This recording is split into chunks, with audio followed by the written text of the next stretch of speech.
बना रही हूँ मज़ेदार मटन कढ़ाई। यहाँ पे मैंने मटन लिया है तकरीबन 1 किलो। सबसे पहले मैं ऐड कर दूँगी इसमें कुटी हुई लाल मिर्च, कटा हुआ धनिया, हल्दी, नमक, तमाम स्पाइसेस मैंने यहाँ पे फ़िलहाल लिए हैं हाफ टेबल स्पून। अब मैं ऐड कर दूँगी पिसी हुई लाल मिर्च। इसमें ऐड कर दूंगी कढ़ाई मसाला, तकरीबन 1 शाशे मैंने यहाँ पे लिया है। इससे खाना बहुत मज़े का बनता है और झटपट बन जाता है, टेस्ट बहुत अच्छा हो जाता है। तो घर के जो खाने वाले अफराद होते हैं ना, उनका हाथ नहीं रुकता, बहुत खुश होते हैं और आपकी बहुत तारीफ़ भी होती है।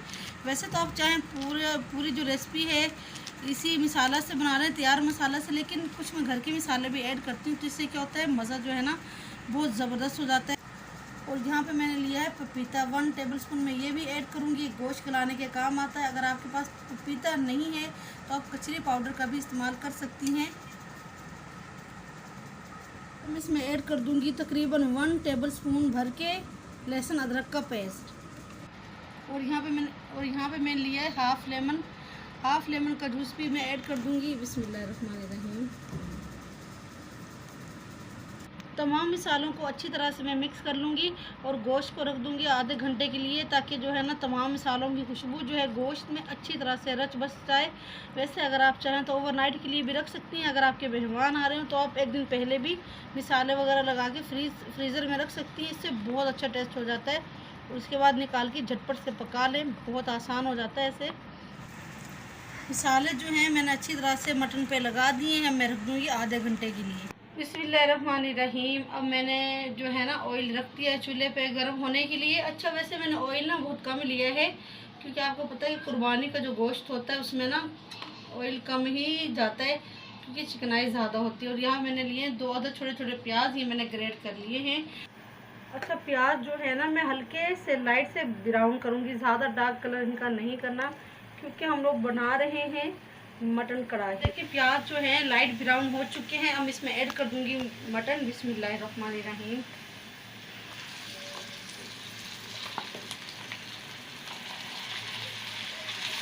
और अब मैं गोश्त की भुनाई करूंगी तकरीबन 6 से 7 मिनट मीडियम फ्लेम पे, ताकि अच्छी तरह से जो है ना मसाला वगैरह अच्छे से हमारे भुन जाएं। तो गोश्त की मैंने बहुत अच्छी तरह से भुनाई कर दी है। अब इसमें ऐड कर दूंगी पानी में तकरीबन 2 से 2.5 गिलास ऐड करूंगी, ताकि गोश्त जो है अच्छी तरह से गल जाए। यहाँ पे मैं पकाऊंगी गोश्त को तकरीबन 30 से 35 मिनट गलने तक, ताकि अच्छी तरह से गल जाए लो फ्लेम पे।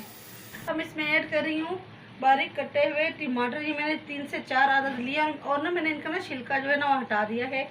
और 2 से 3 मैंने लिए हरी मिर्चें। अच्छा, टमाटर मैं ढक के पकाऊंगी थोड़ी देर, ताकि अच्छी तरह से ये जो है ना सॉफ्ट हो जाए। तकरीबन 3 से 4 मिनट जो है ना दम लगाऊंगी मैं टमाटरों को। और अब इसमें ऐड करी हूँ पिसा हुआ गरम मसाला, तकरीबन आधी चम्मच। अच्छा, तो ये देखें माशाल्लाह टमाटर जो हैं सॉफ्ट हो चुके हैं। और ये देखें ऑयल भी अलग हो गया है, देख रहे आपको ऑयल नज़र आ रहा होगा। थोड़ा सा मैं इसको और पकाऊंगी 1-2 मिनट। अब इसमें ऐड करने लगी हूँ धनिया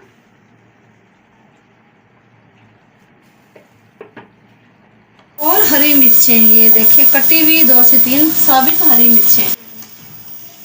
कढ़ाई हमारी रेडी है। अब मैं कढ़ाई को दूंगी जलते हुए कोयले का धुआं। बिस्मिल्लाहिर्रहमानिर्रहीम।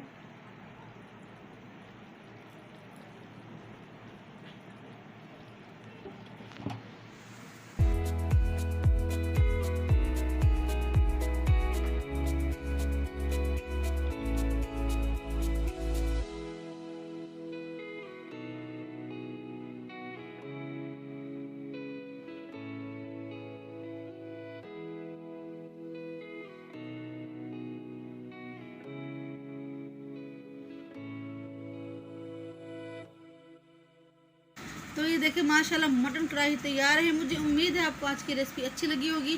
तो देखा आपने कि कितनी जल्दी से बन गई, बहुत आसान है इसे बनाना। अच्छा, तो मुझे आपने बताना है कि आज की रेसिपी आपको कैसी लगी है। कमेंट ज़रूर किया करें और लाइक भी किया करें मेरी वीडियोस को। इससे मुझे मोटिवेशन मिलती है, मेरा हौसला बढ़ता है कि मैं मज़ीद आगे अपना काम जारी रखूँ।